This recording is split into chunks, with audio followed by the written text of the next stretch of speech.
রমজান মাসে কবর আযাব বন্ধ থাকে এমন একটি ভুল বিষয়ের প্রচলন আমাদের মাঝে রয়েছে।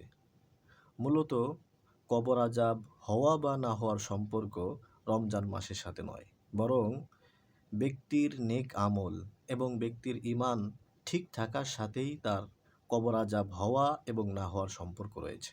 রমজান মাসের অনেক ফজিলত রয়েছে। রমজান মাসে রোজা রাখার অনেক ফজিলত রয়েছে।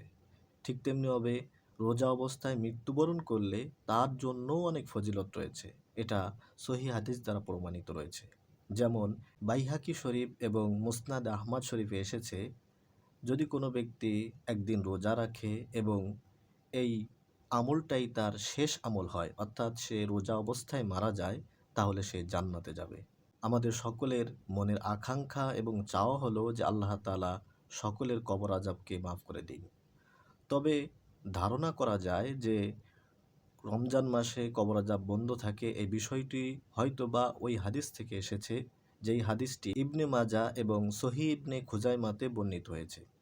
এখানে বলা হয়েছে যে রাসূল সাল্লাল্লাহু আলাইহি ওয়াসাল্লাম বলেছেন, রমজান মাসের প্রথম রাত্রে আল্লাহ তাআলা দুষ্ট শয়তানদেরকে বন্দী করে রাখেন এবং জান্নাতের দরজাসমূহকে খুলে দেন এবং জাহান্নামের দরজাসমূহকে বন্ধ করে দেন।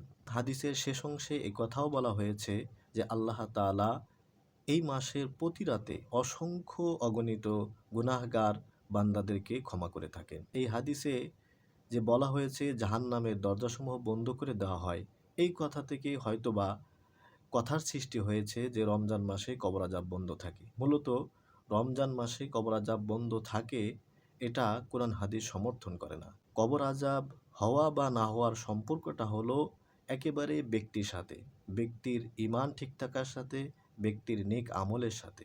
সুতরাং আমরা এ ধরনের অবান্তর বিষয় থেকে নিজে বিরত থাকব এবং অন্যদেরকে বিরত রাখার চেষ্টা করব।